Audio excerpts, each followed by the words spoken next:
live from Grover's Corners and the Be Kind Rewind rental store. This is Derailed Trains of Thought.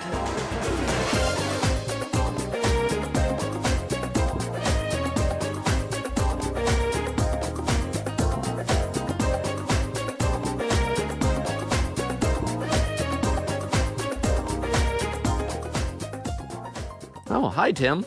Hey, this is kind of a weird way to do the podcast. Yeah, We're in why? two different locations. Why are you over... Where are you? I'm in somewhere in New Jersey. I'm at this rental store that has awful lot of attention for, they're still renting VHS tapes. It's Really? weird. Wow, well, enthusiasm for it. Yeah. I'm over, I guess, kind of your area. I'm in New Hampshire somewhere. A nice little town. I feel like I might be about 100 years earlier than you are, but it's kind of really old-timey here. Not even cars or anything yet. Oh, wow. Okay. I guess the podcast felt it'd be safer for us if we were separated for a little bit, with quarantine land in America right now. Yeah, I guess so. I mean, it's kind of strange, though. I don't know that I've ever recorded an official episode in a different location. I guess it was nice they took us nowhere dangerous, as far as I know.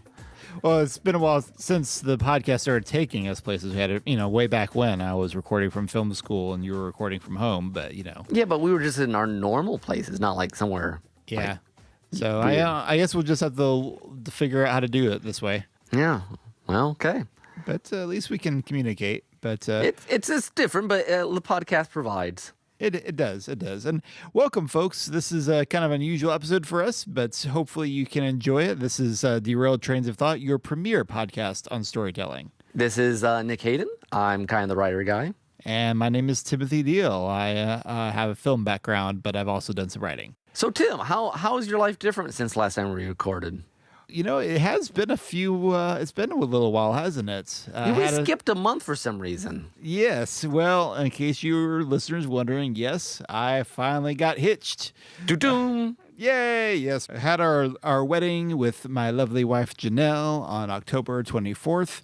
And we were able to have it despite all the COVID and everything. It made for some tense week beforehand as things were wrapping up and we weren't sure where we would be and stuff like that. But we wound up being able to have our reception, small gathering because of social gathering limits. But we were able to have still a nice little crowd of people to celebrate with us, including my best man, Nick Hayden. Oh, yes, I was there. I wasn't even transported. I came normal. Yes, it was very kind of the podcast to bring you there normally, or I guess I should say for the podcast not to interfere. Exactly. The podcast was there in spirit, though, I guess. It would have been awkward if it decided that we needed to record our episode while I was getting married. So that would be super awkward. Has Janelle been anywhere with the podcast? Not yet. Okay. She's not too sure about some of the places we've gone to, so I'm not sure she's ready to brave that quite yet. That's probably a valid point there. Yeah. So, well, congratulations, Tim. It was a great wedding. I enjoyed being there. Well, thank you, and we're glad to have you. I was happy to have you as best man. And speaking of which, one of the duties of a best man was to give a speech. Oh, yes, I do have to give a speech occasionally. Yeah. So, well, and thankfully we got that moment recorded. So, I did not know that till very recently. So I'm excited it was recorded. I have not actually heard it live. So you haven't heard it for yourself because you were busy delivering. I was busy being there. Yeah. Yeah. So, well, anyway, since most of our listeners didn't get to be there in person, we thought it'd be fun to share it. So let's hear how it sounded. A few weeks ago, I joked with Tim that we should bring our podcast equipment to the wedding. And begin by saying, live from Tim and Janelle's wedding, this is Derailed Trains of Thought. And Tim almost did it. But, and given the ever-changing requirements of love in the time of COVID, maybe an audio version would have been a good thing. Just imagine the commentary. Yep, looks like it's wrapping up, folks. Now the pastor is telling Tim he can kiss the bride, and here it comes. Goal! You'd need a soccer announcer to really do it well, but I've known Tim since we met at Taylor University, Fort Wayne.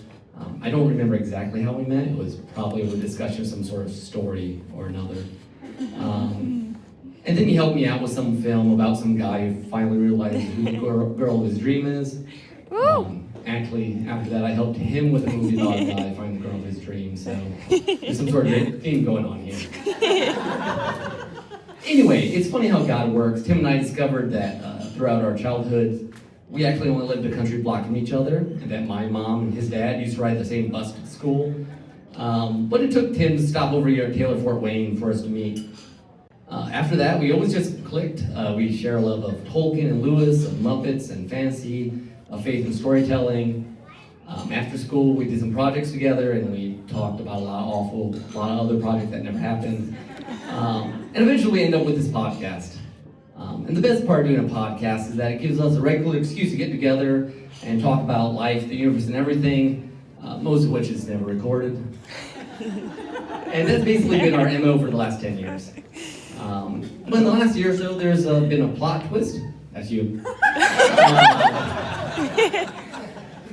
And it's God working again, putting people together in his own special way. And Janelle, I must confess I feel I'm a little bit at a disadvantage. You've had the benefit, if you want to call it that, of listening to more than 100 hours of my ramblings. And Tim has afflicted a story or two of mine upon you. What do I have? I have a handful of meetings and conversations. Though I expect that to change. We do have many more in the future. But really, I don't need to know much more than I do now to know what really matters. You both love Jesus Christ, and Tim loves you. I've been privy to some inside information from pretty early on. That's some of that unrecorded stuff. And more than that, you're willing to subject yourself to all manner of complicated plots and drawn out backstories, so you must really love them. And you, Janelle, you're the answer to Tim's long wait. So many of the love stories we discuss on our podcast offer some absence or separation or long wait, and then finally marriage. There's Rory and Amy, and Snow and Charming, and Fitz and Simmons, and Baron and Luthien. I nearly added Kermie and Miss Piggy, but that's probably not flattering or accurate.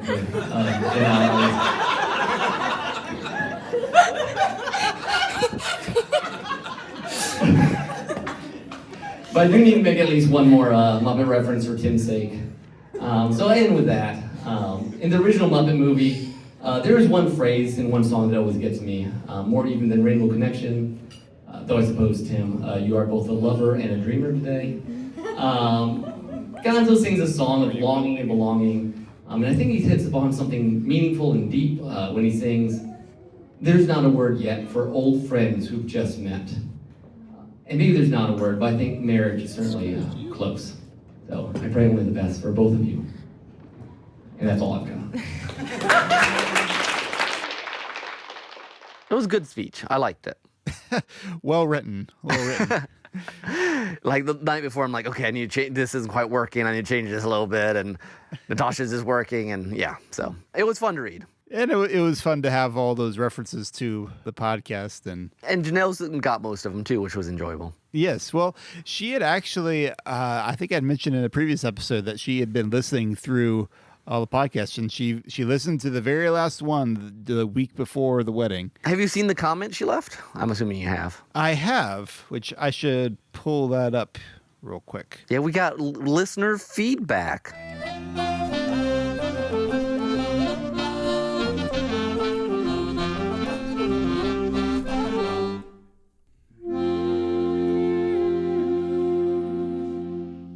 So yeah, for the last episode when we celebrated our 10 years, of course, Nathan also gave us a correction about which Godzilla movie you were talking about. Which is good, yeah. We knew he would. We asked him to. So. Yep.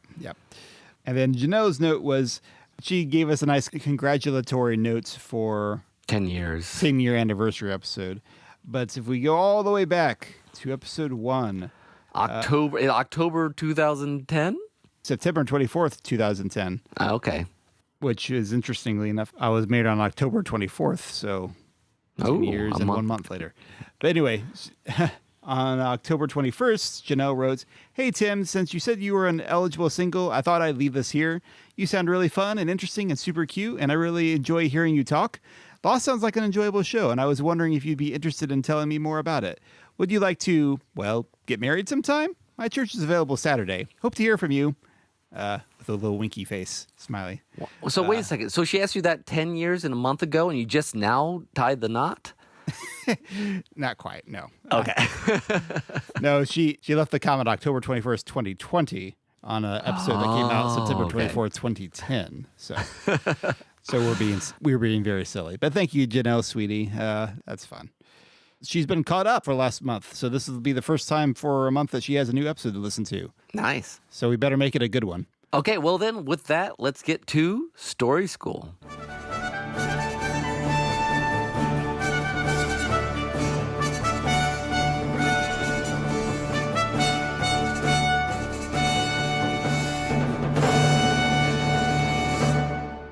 So, we thought, since we knew we were going to be recording in this manner, and we've had this topic on our list since the beginning of time.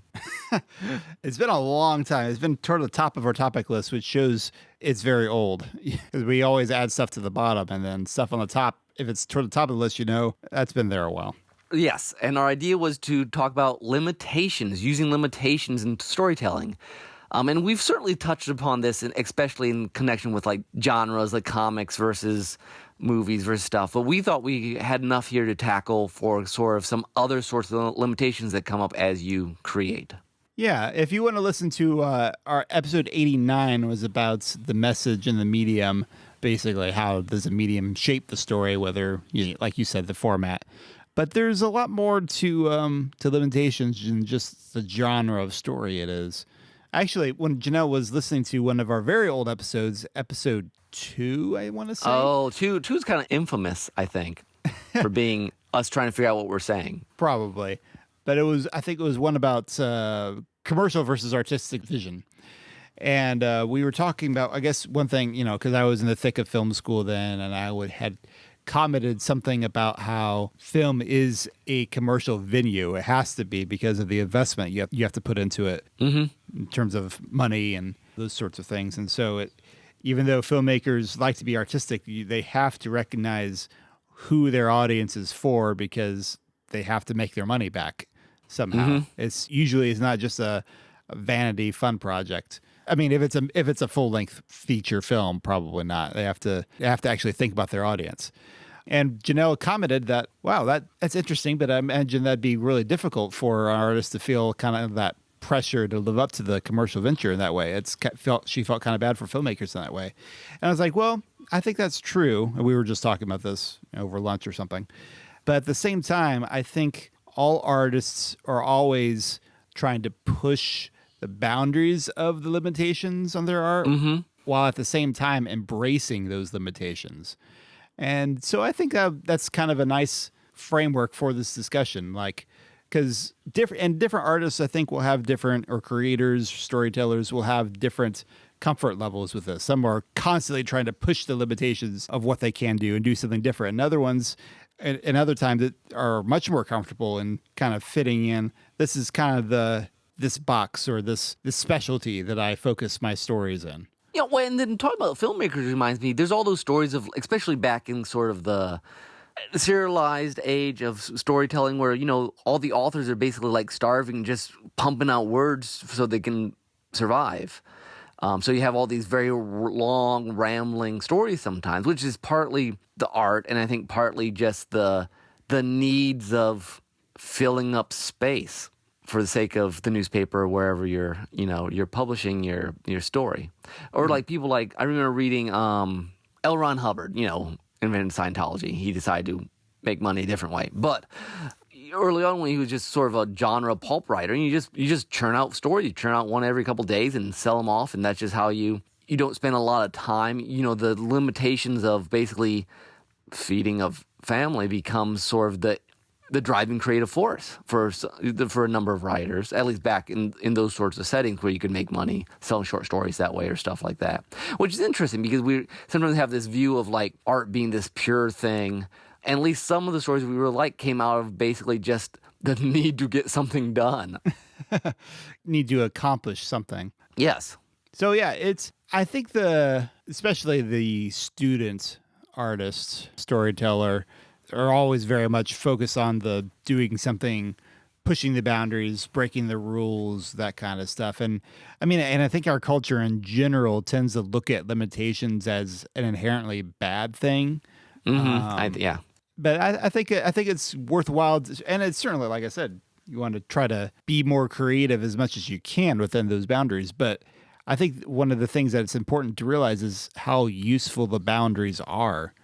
Personally, I probably lean more this way anyway. I remember when I was in film school in directing classes and learning all the different tools of the trade in filmmaking, all the different ways that the camera can communicate with movements and setting and cinematography and all that stuff.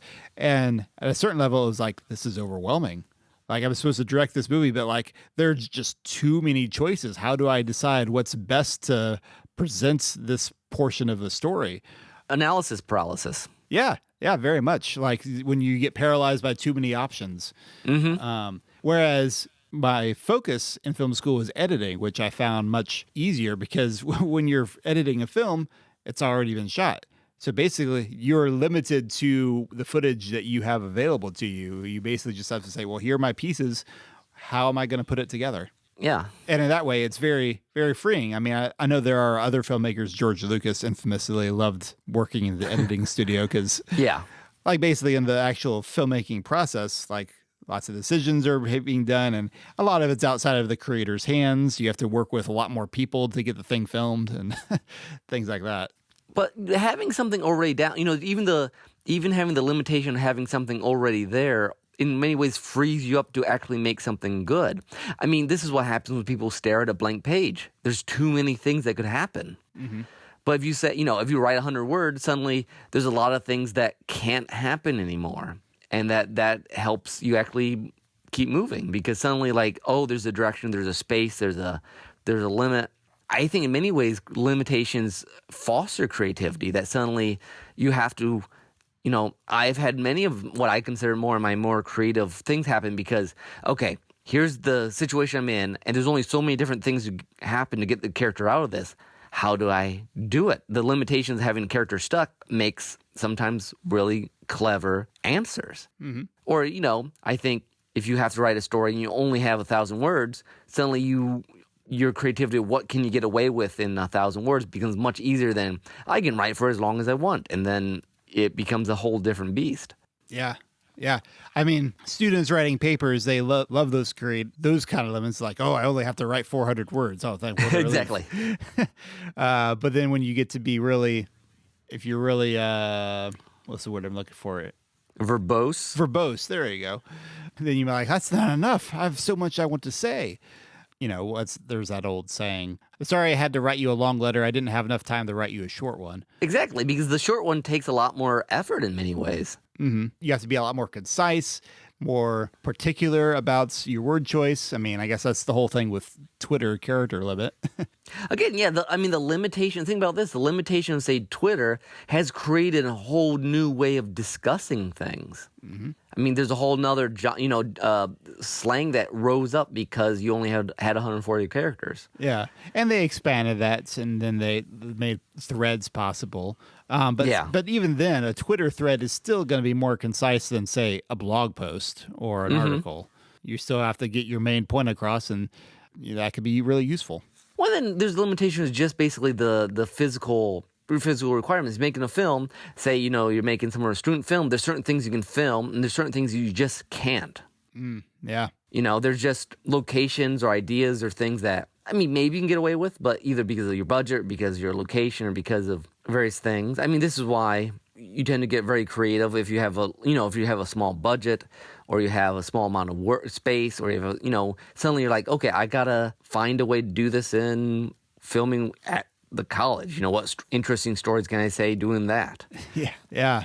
No, and one of the valuable thing about doing student films, I think I may have mentioned this before, an undergrad program I was in that had us do all silent movies, or at least you weren't supposed to have on-screen dialogue, which is kind of a tricky limitation, but the idea was to teach you to really look for how to do visual storytelling, which doesn't always come naturally to students who are just used to, modern media, fast-paced kind of stuff. snappy dialogue, which is certainly useful. But in order to like really strip it down to what does it mean to communicate visually, it was a very useful exercise. Now, I'm thankful that was just one semester's worth of film. Yes. Because it is useful to have different kinds of limitations depending on what you're doing. The directing class I had in film school, I was thankful that one thing that he did differently was he didn't want us to write our own scripts because he felt like you want to just focus on the directing and making that come to life. And there's just so much to come up with, if you're trying to come up with the whole story on your own. No, that's true. Yeah. Which I was thankful for. Now, from what I understand, a subsequent professor chose something different, which there's some value in that too. But yeah, I just think it's interesting by picking certain limitations, you learn different things about your craft and maybe even about where your own weaknesses are or things you might be able to improve. Like I remember when we were trying to do, when you had the Vienna stories or... Oh, yeah. We try to do like a little film thing, a film version of that, our own little short films. Heartland People? Yeah, I think that's what we call it, though. I was never these in love with that name. For the people who have not listened to everything we've ever talked about, these are both sort of instances of stories that were very contemporary and small townish. Like there was no necessarily like fantasy or your speculative fiction sort of elements in them, which is not normally kind of our gut reaction in writing stuff. Yeah. You'd written a couple of the Vienna short stories. You wrote 2 screenplays for possible movies. We did one of them with a friend of ours.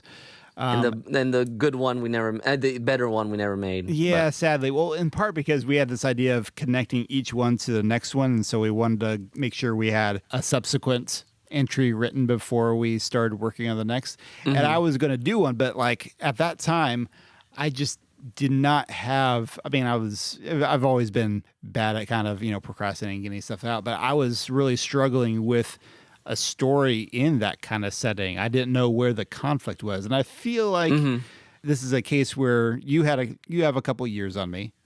You're old, in other words. What do you say? Okay. If I wasn't in another city, I'd beat you up. No, but honestly, in this case, that really was an advantage because I think just in terms of maturity, you understood something in a deeper level than I was able to write. Now I feel like I might be able to write something in a modern contemporary setting, but at that time I was just stuck creatively. I didn't know what to do. It was interesting when we did the different, again, we weren't going to talk genres much, but I think the limitations of the Pulp Fiction project that we did, where we pick very distinct genres and then we switch things around. And like, I had to write a Victorian drama. And I'm like, I've never done this before. How is this going to look? And it was really fun trying to find how, something that's basically a Victorian romance, which neither of which things are necessarily things I would normally write. I mean, I guess some romance, but not that style. Normally more comedic. And that was really enjoyable. And there's been times since then where I'm like, well, I'm going to write a story for fill in the blank. Like Nathan will give me a challenge or say, write something that goes, and suddenly you have a very narrow window and like, how do I do this interestingly? And at least for me, that sort of challenge / limitation creates a lot of creative juices. Yeah.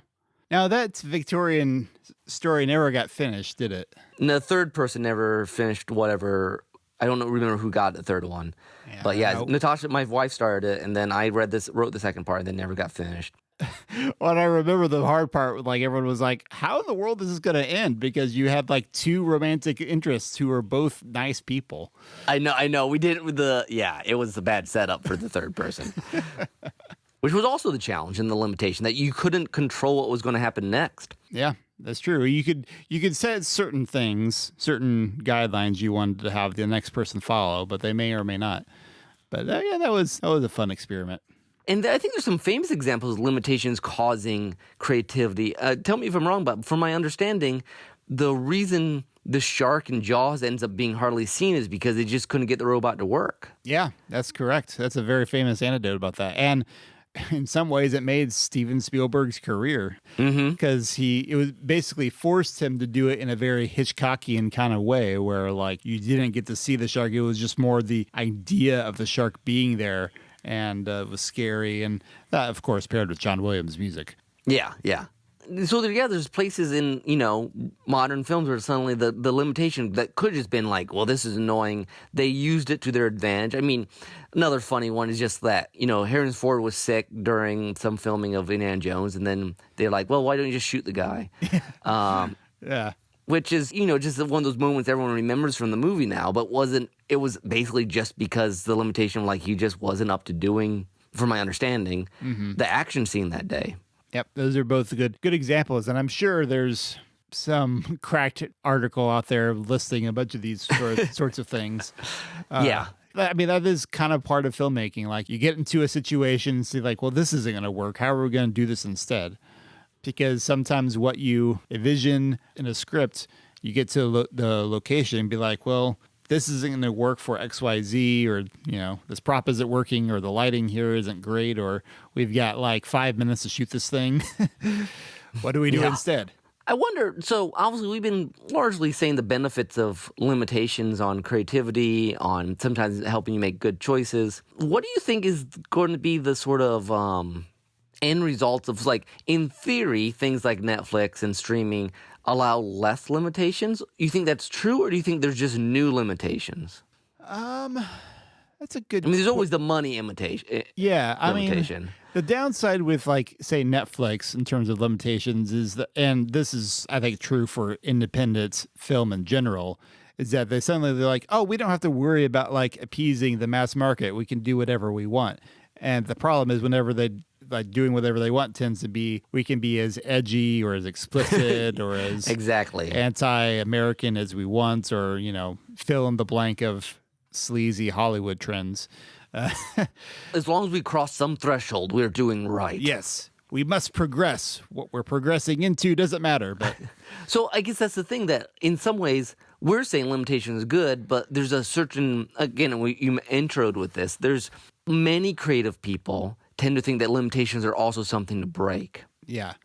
That is part of being creative. Yeah. In my example, of course, I was talking about, like, explicits or unsavory content, but you could also say that in, like, sometimes when people get too experimental of, like, I'm going to make this really wild, crazy thing, and the audience doesn't know how to react to it, and you may wind up with a cult classic by doing that, but you could also wind up with a mess. Yes. I'm trying to think of a good example here. Of a mess or a cult classic? Well, either or. Well, cult classic, of course, I'm going to turn to Henson. Yeah.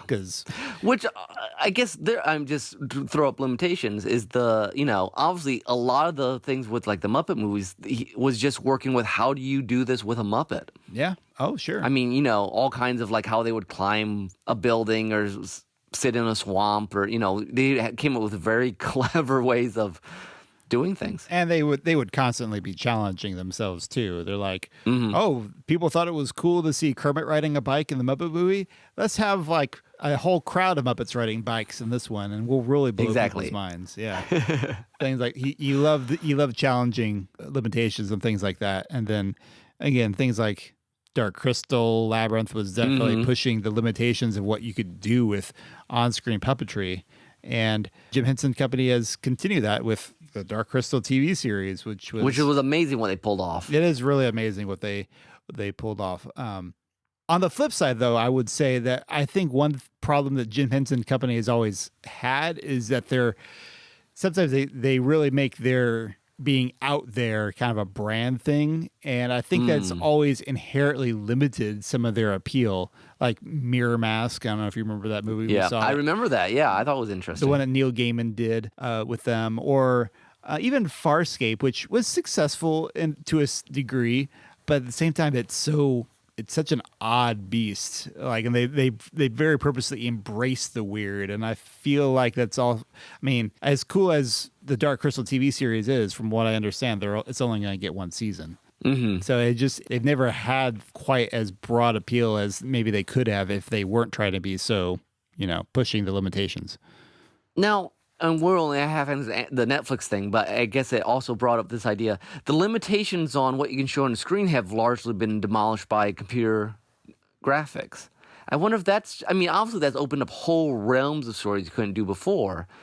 But have we, is there a loss of I don't know. Is there a not dark side, a downside to having that limitation of what you can show on screen basically completely demolished because you can make anything in a computer?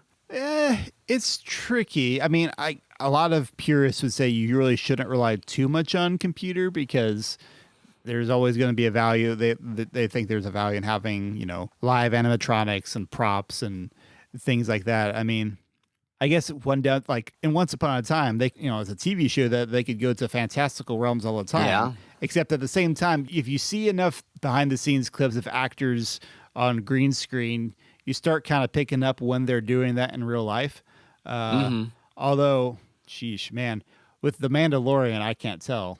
I mean, that show's not, and that's not even green screen. That's like, it's crazy what they're doing in that show, and like they're playing up against like actual video screens, and they're able to film it in camera, and it looks convincing, and that is mind-boggling to me. That movie, this is, I think, is the upside to so many less limitations what you can film. I mean, The Mandalorian is a TV show that feels like it's just parts of a movie. It really does, which is amazing. I mean, and I also watched The Crown. We just started season 4, and just the cinematography in that movie. It's like we have opened up these realms of like hour movie quality acting and filming.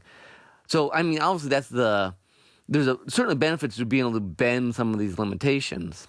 But then again, it's like anything else in creativity. There's a good side, and then there's good things about limitations as well. Yeah. Yeah, and that's why I say it really is our artist's job to kind of circle back around to the beginning here to try to push past them, but also embrace them for what they are. And I think I said this on the podcast before, but I remember talking in editing class with a professor about how film students tended to want to break the rules right away. But he's like, while you're here, you should really pay attention to what the rules of the craft are, because there's a reason why they're rules, and you need to become proficient in them before you know a good way to break them. I would agree with that, yeah. An example of this, Janelle and I have been going through season 1 of Lost. Of course, we got to bring Lost into this. Yeah. So in filmmaking, there's this rule about the 180-degree plane, meaning if two characters are having a conversation, facing each other, having a conversation, the camera has to stay on one side of them, on the side of the 180-degree line. And this is pretty common knowledge, but I'll explain it this way. Because the reason is that way it keeps in the viewer's mind, the character's location consistent. So there's this episode where Locke and Saeed are having this conversation. Saeed's questioning Locke because Locke's being shady, because Locke sometimes is shady. That's what Locke is doing, yeah. Yeah. There's a moment where Locke drops a bomb, not literally. Well, it depends on the season. but like he reveals something, and then it's like, he was the one who knocked you out earlier this season. And then it cuts to commercial break. At the other side of the commercial break, the cameras cross the 180-degree line, but they get away with it because you just had a commercial break. You just, kind of end scene. You've come back after the commercial. And now the purpose, I think, of having the camera on the other side is like suddenly this conversation has shifted. Because it was about this, and now all of a sudden it's about this. All of a sudden Saeed is now mad, and so you got to this is a new thing. But you wouldn't be able to break that rule if you didn't have the limitation of having to cut to a commercial. Yeah, and I think not just in creativity, but in life, just these limitations, these boundaries. What was it? G.K. Chesterton says, "Don't move a fence till you figure out what it's there for." So yeah, I think these are usually good rules and things that are I think beneficial to your creativity in many ways. I think complete freedom is usually kills creativity. Mm-hmm. And I would argue that there's a philosophical ramification there to all that could be applied outside of storytelling to everyday life. There's a reason why we have boundaries. I would completely agree there. All right. Anything else to add there, Tim? I think that's all I got. Anyways, it sounded like a pretty good ending. So, all right. So, everyone, that is the end of... We usually have a limitation, about a half hour on these things. So, here we go. That's the end of Story School. And we'll go to soundtrack. 1, 2, 3, hit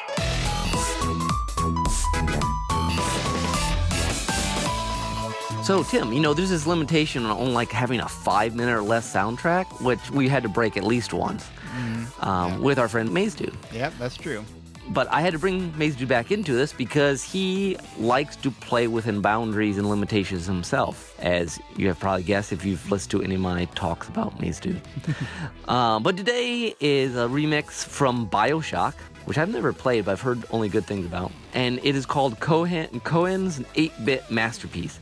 Now, in-game, apparently, there's this Cohen's Masterpiece theme. There's this beautiful piano piece. And Maze Dude decided that he wanted to remix it using only the 5 channels of a NES sound thing. The original Nintendo system. The original Nintendo, yes.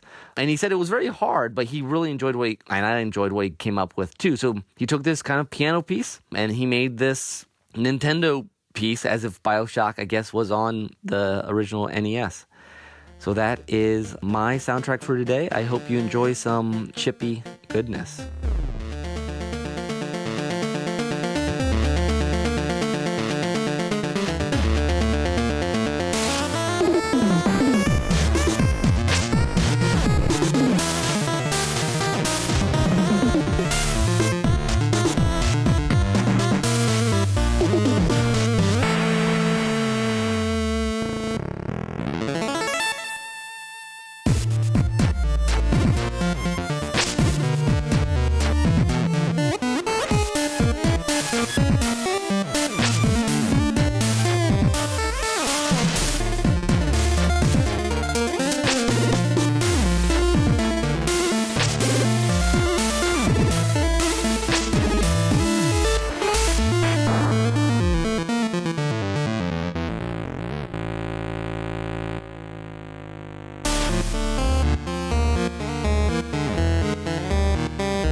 All right, well, welcome back. I hope you enjoyed Cohen's 8-bit Masterpiece. Yeah, it was pretty cool. And I hear Maze Dude, this episode may not come out in time, but Maze Dude has been up to some pretty interesting projects.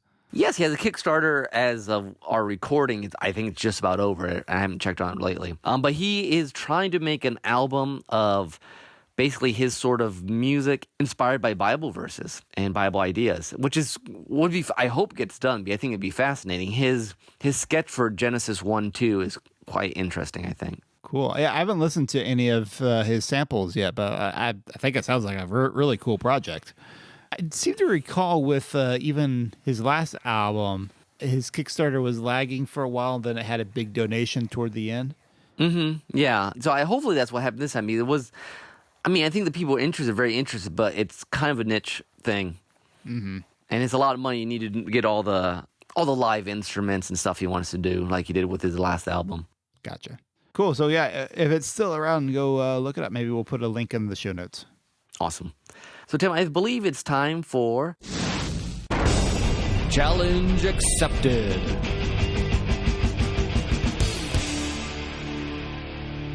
So this is one of our newer segments where we basically challenge others or each other to some sort of creativity thing. Sort of storytelling game. Yes, it's kind of what if, but with points, but the points don't matter. Or it's competitive as opposed to cooperative, I guess. Exactly. It's like American board games versus a European board game. Very true. So anyways, Tim, so this was your idea, so I'll let you do the explaining. Oh, okay. So the idea here is that we will each come up with a set of limitations, and the other person has to brainstorm, spit out a story, spin a yarn, if you will, that falls within those limitations within about 2 to 3 minutes. Keep this quick. So here's a question, Tim. Now, when we're saying story, we're saying like you're telling the actual story, or is it like a summary of a story? More like a summary, I think. Okay. So like if I said first person as a limitation, it won't actually count necessarily because you won't be telling the story. Yeah, no, I don't Okay. think so. Because it'll be easier to summarize. Like if we were telling an actual story, it means like these would all have to be flash fictions essentially.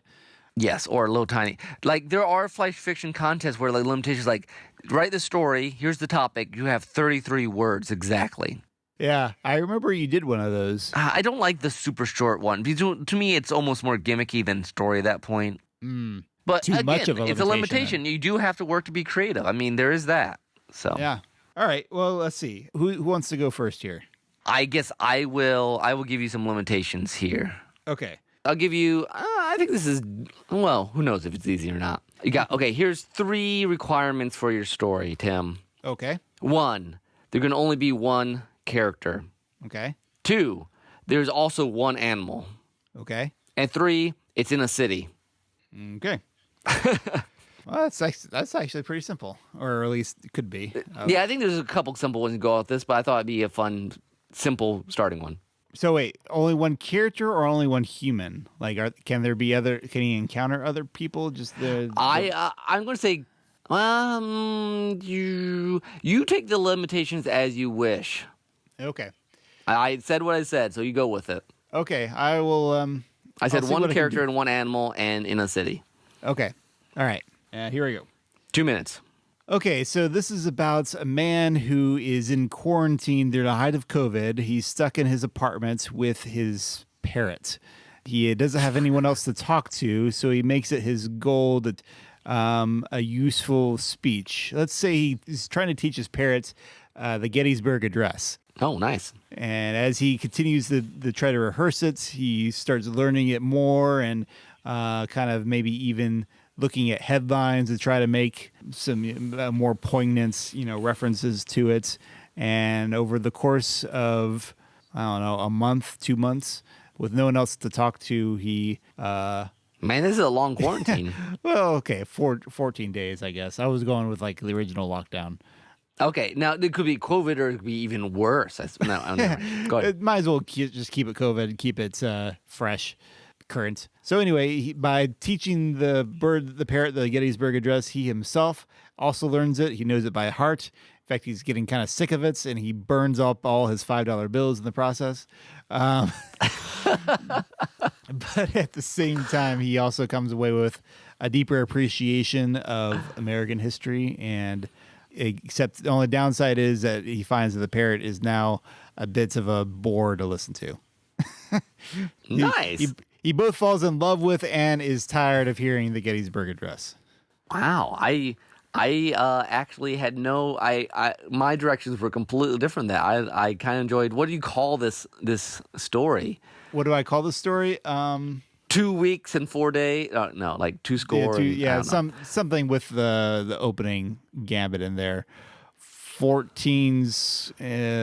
And yeah, I don't know. 2 score and 2 crackers. How much is a score? I always forget. That's like it's 20 years, I believe. 20 years? Okay. It's a weird archaic term. It is. All right. So if you could make this as a story, would you write it or would it be like some sort of short film? I see it as a short film, I think. I can see that. I think it could be really entertaining. I'm sure you can get some interesting moments. Yeah, that was my elevator pitch, basically. I'm sure give it some more time, you could come up with some cute scenes. But yeah, that's. I think that's all I got. Okay, awesome. Okay, give me your best shot. Okay, let me see. Let me think. Had you written yours down? I meant to come up with some. No, I actually just while we were introing it, I just wrote those down real quick. I'm just gonna come with limitations on the fly. Nice. I think that's good. Okay, let me think here. Come up with an audio drama Okay. that has no dialogue. Oh, You can have narration. You can have Oh, so narration counts, just no characters actually. right. No Talking. no dialogue. Okay. And it has to feature a car. Has to be involved somehow. Okay. So that's I was just going to do Peter and the Wolf, but okay. Okay. So, audio drama. It's called, I don't know, we'll figure out what it's called in a second. But it's about this car that's been abandoned for a long time on the side of a road in Alaska. And the narrator, you can hear, there's like people walk by and leave, because I can have sound effects, right? Yes. As long as they don't talk. Yes. So walk by, and the narrator will say, like, talk about what the car looks like, and then walk away and come back. And then the car starts dreaming about all the owners that he used to have. And so then you have a, audio flashback. The radio is on. Does radio count? You can't have announcers, but you could have music. You have music. Okay. Jazz music. You can hear the thing going, and, just sort of like, and he's talking about how he used to go around town and he was the life of the party, and then one day, his tires went out and there's a skidding and this crash, and then just sort of this like dark music, and then he comes back and that's kind of his backstory, and then you hear the hood come up and some sort of electricity sounds, and then it says how the car was feeling this kind of buzz, and there was a new energy in him, and then the door slamming and some more buzzing, and then the car revs up and drives away, and very slowly the radio starts on again. There's this little jazz music, and then there is how the car's so happy that someone's decided to take him or steal him or whatever, and then there's this skidding and his tire pops and he crashes again, and that's the end of the story. Aw. It took a dark turn. No pun. Pun intended or not, you decide. I wasn't sure how to end it otherwise. So it's like the Muppet thing where you just eat something, you just crash something. So You either eat something or you explode, that kind of thing. exactly. So we did exploding. Okay. So it says I think given more time, you could make it have more backstory. It's like the history of the car. It's just like dreams of a car, and I think it's different. I've never actually thought. I kind of want to make this now, honestly. I kind of dig it. I mean, I haven't listened to it, but it sounds like what you've told me about the Mind Palace. What's the podcast you listen to? The Audio Palace? Oh, the what is that called? The Memory Palace. Memory Palace. Yeah, and those are usually history stories. But yeah, this would be more like a little slice of life, Meditative. Anthropomorphic car thing. Yeah, I was actually really originally going to add in the whole idea that there's that city in Alaska that has like more abandoned cars than anything. Okay, else. that's why Alaska came in. Okay. But I couldn't quite figure out how to make it work, so I went a different direction. Okay, gotcha. Fun. All right, and all right. Of course, listeners, you can write in and let us know after we've finished going through these. You can give us your rankings, let us know who won.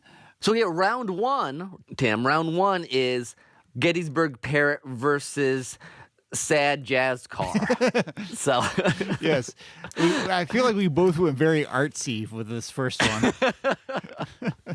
So I want to know. Yeah, I need a vote. I think we need a poll on Facebook about whether Gettysburg Parrot or Sad Jazz Car wins. Yes, I think that'd be great. All right, so give me your next set of limitations here, Nick. All right, let's see. It needs to be. Let's see. Off the top of my head, it needs to be on a spaceship. Okay. It needs to involve at least one monkey. Okay. And two people who don't speak the same language. Okay. They don't speak any language. No, they don't understand each other. Okay. Like, we can understand one of them, and we can have subtitles if you want. And one of them could be a human-monkey hybrid if you want. I don't care. But there's one monkey, at least two people, one of them who doesn't understand the other one. Only one monkey or at least one monkey? At least one monkey. Okay. That changes the limitation. It does. I have to be specific here. Okay. Okay. I will give this a shot. I don't know why I have animals in all mine, but go for it. All right, here we go. So there's this mad scientist who kidnapped two students from a hostel and sent them into space in a ship full of monkeys. This is sort of a sci-fi comedy. Okay. The purpose of the experiment was to see, basically, he sent them up with like a room full of monkeys. Let's say there's 10 of them. And they're nominally supposed to be the crew of this spaceship. He was going off the idea of, well, like if a room full of monkeys can type out a book, which he's been doing experiments to prove these are scientifically engineered monkeys. He thinks they're smarter, and he basically wants to prove that whole saying about a bunch of monkeys in a room being able to type out Shakespeare. It's like, well, he thinks they can fly a spaceship too. And to throw more chaos into it, he's included these poor hapless souls who one speaks Korean and the other one speaks Spanish. And neither one of them understand each other, but they come to understand and trust that the monkeys have some idea what they're doing. At least they seem to know more about space travel than they do. Nice. And so they develop this friendship with them. They all get sick of bananas by the end of the trip. They wind up coming up with their own form of communication, sign language, that they use to communicate to each other and the monkeys. There's lots of mishaps.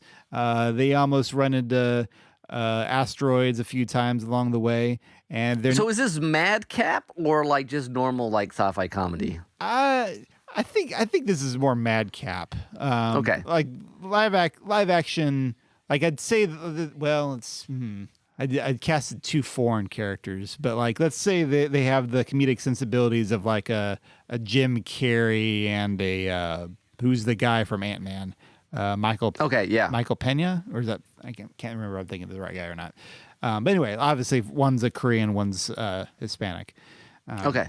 But yes, they never understand each other, but they wound up making friends. Unfortunately, the monkeys are competent enough to get them through space, but not enough to get them back towards Earth. So the final shot just you kind of see them blasting off past Pluto because they've made really good time somehow off to explore the galaxy together. Nice. So Space Hamlet.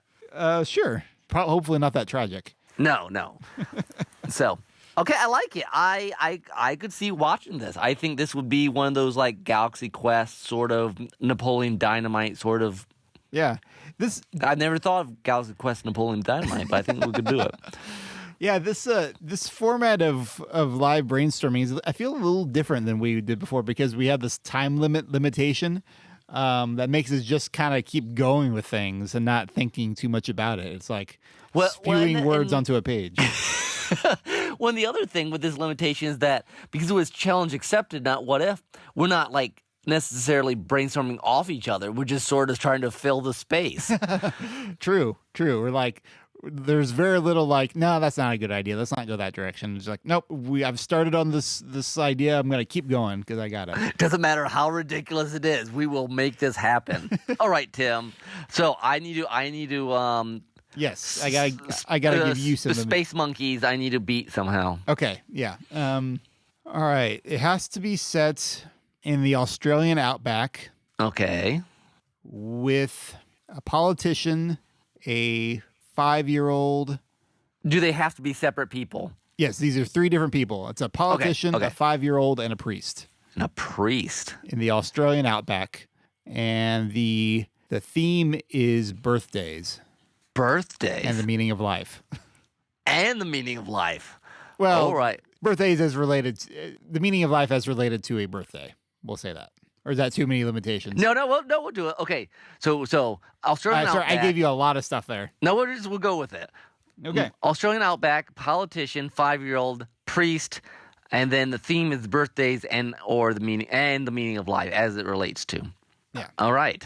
So, Aboriginal. I don't know enough about Australian outback, but child, 5-year-old, goes exploring. He's just out and about, kind of just doing his own walkabout because he's awesome and he's curious, and he is showing. Maybe this missionary, this priest, has come to their village, and he's showing him around. He has seen this strange guy hiding out somewhere in the jungle, or I guess not jungle, it's outback, but in the barrens. And he takes this priest because the priest is like, what's going on? And he's like, oh, possession, some things, there's some sort of evil spirit out there. And they go out there and they find this old man with a kind of a mustache, and it's his birthday. He's all sad. And they find out his birthday because he just starts talking to him. He has this German accent. And so the priest is kind of talking to him, and the guy's talking about all the things that he used to be great, and he had all these plans for the world, and the priest is trying to help him feel like, no, look, you're the best of your life's not over yet. Just because you're old and close to death, that look, there's still, there's purpose in your life and everything. And the 5-year-old is basically just kind of staring and listening and causing, he's just kind of the comic relief to a certain extent, but he also is kind of like being friendly to the guy and everything. And then at some point, it's revealed that this guy's Hitler, that he had escaped and he'd not hang out in Brazil, he'd hang out in the Australian outback. And then the priest realized this. And he's not sure what to do because he now wants to take back all of his advice and he wants to just turn this guy in. And then, but the 5-year-old's watching about how he's going to deal with this. This is getting way more serious than I actually meant this to be. I meant this to be funny. But now it's like the meaning of life and whether you can forgive a person if he's actually repentant and all this stuff. And so the priest has to show true understanding and forgiveness to this guy who he basically hates with a passion. And then the 5-year-old, they go home, and the old Hitler stays in his little area he's been living for the last couple of years. And it's kind of a nice moment between the priest and whatever. And the priest goes home, and the 5-year-old and Hitler become friends for the last few years of his life. I don't know. Completely weird. I don't know where I was going with that thing. That took a turn. Talk about a twist kind of in the middle of the story. That was actually, as soon as a politician, I thought Hitler. Oh, really? Okay. Well, because so I'm teaching Animal Farm at school, which is Stalin, but it's kind of just that World War II eras in my head currently. Okay. Except, I kind of wanted to do something more ridiculous with it, but then it got kind of serious, and I kind of like it, but I think I also butchered it. So, I think you could probably do something with it, but right now it's kind of a mess. I mean, I kind of like the idea of a priest trying to reform. Did you say a time-traveling Hitler or like a Hitler who faked his death? Yeah, how they always said that he was actually hanging out in Brazil. Like, he didn't actually kill himself. He had escaped and was in hiding. Okay. So I just... some people used to say that. I think there's a movie about him hiding out in Brazil. Okay. I don't remember what it's called. But yeah, anyway, so he's actually hanging out. But I feel like he's 90 or something. Like, he's actually really decrepit and old. And fascinating. Yeah, I don't know what to do with it. I think there again went artsy on you. I like the idea of on me. I'm fascinated by the idea of an elderly Hitler basically having a confessional with a priest in the middle of the desert. The kid now kind of feels superfluous. Yeah, that's true. Unless, I don't know, maybe there's some life and rebirth sort of message you could pull out of that. And I suppose if you did it more framing in the sense that maybe the priest came because all these what the tribe is felt like there's this evil spirit or something around there, and then they so maybe there's this kind of family drama of the kid attached to all this going on. Mm-hmm. You ever seen what movie that was? I don't remember what it was called. Anyways, okay, that's what I got. So it was madcap space monkeys and old sad Hitler. Those are two very different stories. Oh man, yeah, that's something else. All right, what do you think? Should we do one more, or what's our time on this? We're going long, but if 3 just feels like a nice number. Okay, Nice 3 number for is a this. nice number. Okay, so I gotta think of a different sort of limitation for you. Okay, let's have a husband and wife. Okay. It needs to be a mystery. And somewhere in this is the importance of Harry Truman. Okay. Harry Truman needs to be important either in actuality or just the idea of Harry Truman. The idea, the man, the mythos of Harry Truman. I'm sorry. I apologize now. Okay. Let's see what we can come up with here. So this is about a husband and wife who the wife's great uncle has left her an inheritance, and so they have to go to his manor to get to the will. However, his will has some mysterious demands. They have to solve this mystery related to it that this guy has set up. It's a very elaborate thing about their will. And their great uncle just happened to be this big fan of Harry Truman. He's a real history buff, and he thought that Harry Truman is a character he was particularly enamored with. So basically, they have to go through his manor, learning all about Harry Truman's career, and trying to solve the riddles set up in the great uncle's will. And why on earth, who she didn't even realize she had this uncle in the first place, why did he pick her to inherit his fortune if she's able to solve the mystery of the importance of Harry Truman? Lots of interesting questions there that I'm sure a history buff would love to tell the story, but I am unqualified to. So it's somewhere between the Westing game and National Treasure. Yeah. Yep. Pretty much. Have you read the Westing game? I have. It's been quite a while, but yeah, Very American history-ish sort of inheritance thing. Yeah. Mm-hmm. Yep. Awesome. I think it'd be a great children's book, or like one of those movies that the substitute teacher would play for the history class. I love that a substitute teacher will play this just to kill time. That's awesome. That's what I'll go with. All right. Okay. All right, so now I'm going to name the name of this one. I'm going to call "Who Cares About Harry Truman." That's going to be the name of it. Oh, that's great. All right. Which actually, have you ever seen the movie? There is a movie about Truman. Had you ever seen that? I don't think I have. No. It's actually kind of interesting. So I do find Harry Truman an interesting character, but not quite that. Isn't his big thing like he's the one who decided to drop the bomb? Yeah. Well, and the fact that he was basically he was very much a second banana to FDR. Yep. And he wound up having to step into those roles when no one really expected him to, or really even knew him that much. FDR was a superstar, and he was just kind of this nobody that was sounding like the president of the United States. Yeah. Yep. So nice. So, things like that. But anyway, okay, for Nick, what do we got here? This has to involve Vikings. Okay. In a fantasy setting. Okay, so it's not necessarily real Vikings. I mean, like historical. Not necessarily. Not necessarily. I mean, it could, but it could be. Yes. Okay. And the color purple has to play a very important part of the story. Okay. So I've decided that this is actually a daily comic strip. Okay. Called Vaudeville Vikings.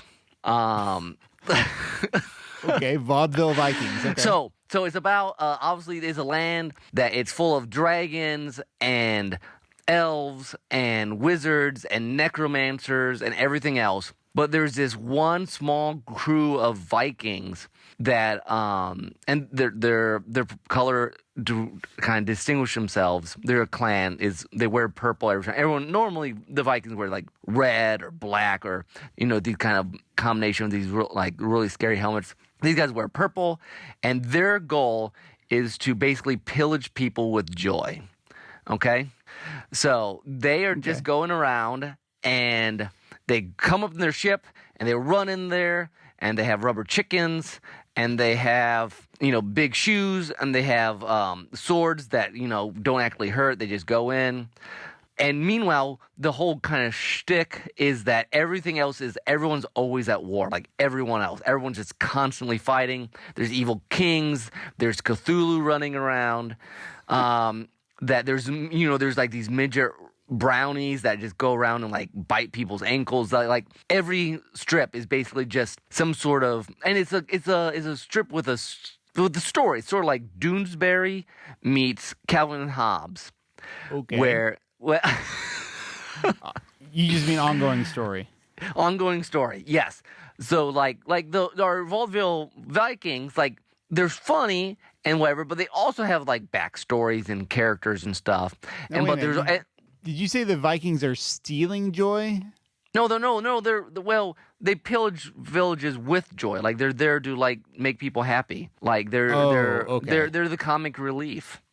They feel like that's their sort of like, it's like their clan's mission. It's like the codex they have is that they must go around in this world that's just full of violence and backstabbing and whatever, to go around and be ridiculous.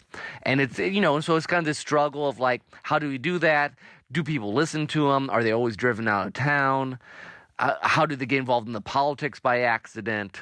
So it's just this ongoing, daily comic strip of the vaudeville Vikings that are just, they're very purple and everything else is very black and red on the strips, on the Sunday strips, obviously, or on the webcomic. I mean, it's a webcomic, true.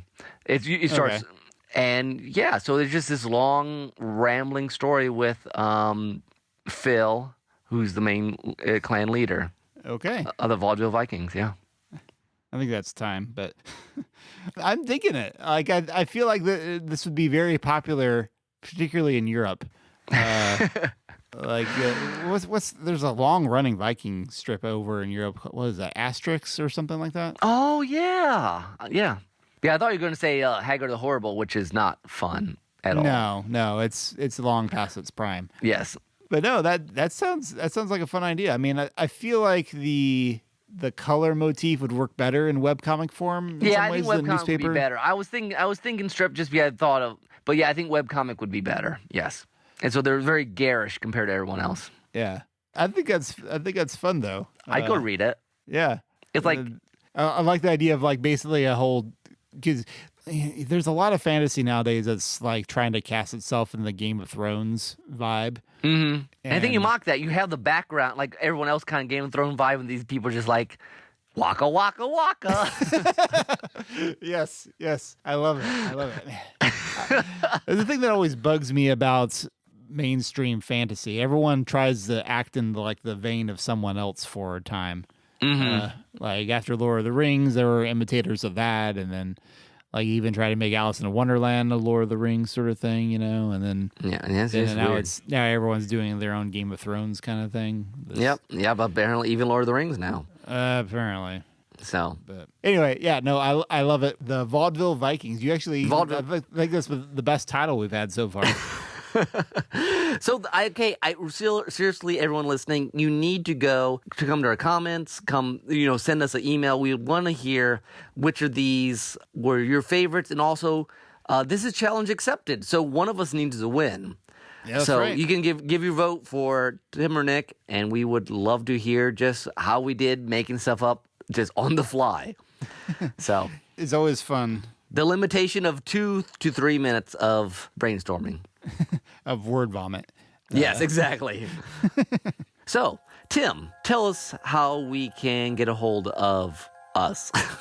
How we can get a hold of ourselves? Yes, because I might be stuck in Grover's Corners for a while. So. Oh, I see your point. Well, I may email our account, derailedtrains@gmail.com. That may be helpful. I could also maybe send ourselves a tweet, because we are at derailed_trains on Twitter. Of course, our website is derailedtrainsofthought.blogspot.com. Awesome. And we'll also take, if you want to just leave a little audio word vomit of your own, explain what you like best, we'd love to hear that too. And you may show up on the show. Absolutely. Yep, we welcome all that stuff. And of course, feel free to subscribe to us on Apple Podcasts or Spotify. And tell your friends. Or Stitcher. Yeah. And spread the word. Spread the love. Well, Tim, right here, I think when after you play your soundtrack, I'm going to go hang out with, there's a family asked me over to eat some food, and I think I might just hang out here in this town for a while. It's kind of nice, kind of peaceful. I hear they're going to have like a film fest tonight. They're getting ready to the whole town seems pretty excited for something. So Oh, cool. that should be fun. It seems like a really enthusiastic film community in this little town here or suburb or wherever we are here in New Jersey. Nice. Well, we could have ended up far worse places than we got to. So thank you, podcast. Yes, indeed. Okay, for my soundtrack today, I thought I'd come up with something from Undertale, which I don't think we've actually featured Undertale as a soundtrack. It's very much made in the style of like an old computer game, so they have put limitations on old graphics and stuff. But it's also very innovative in what it does, and the music is also that way. This particular remix is called Glitter Bomb. It is by the band Long Box of Chocolate, who has a whole album of Undertale music, and there was another one I really would have loved to have used, but it's not on OC Remix. If you ever want to listen to another fun one, is called The Great Spaghetti Caper of 1936. Oh, that's a great title. It is a great title, and I would have liked to play that. But again, it's not an OC Remix, so I will play this one, Glitter Bomb, which is also pretty fun. It's very kind of disco funky, and I think you'll enjoy it. Like I said, it's by Long Box of Chocolate with some help from Philippe Delage. I'm not sure how you say his last name. Philippe. I hope you enjoy. All right. Well, everyone, we will see you next time. Until then, this is Tim. This is Nick. Bye-bye. Bye-bye.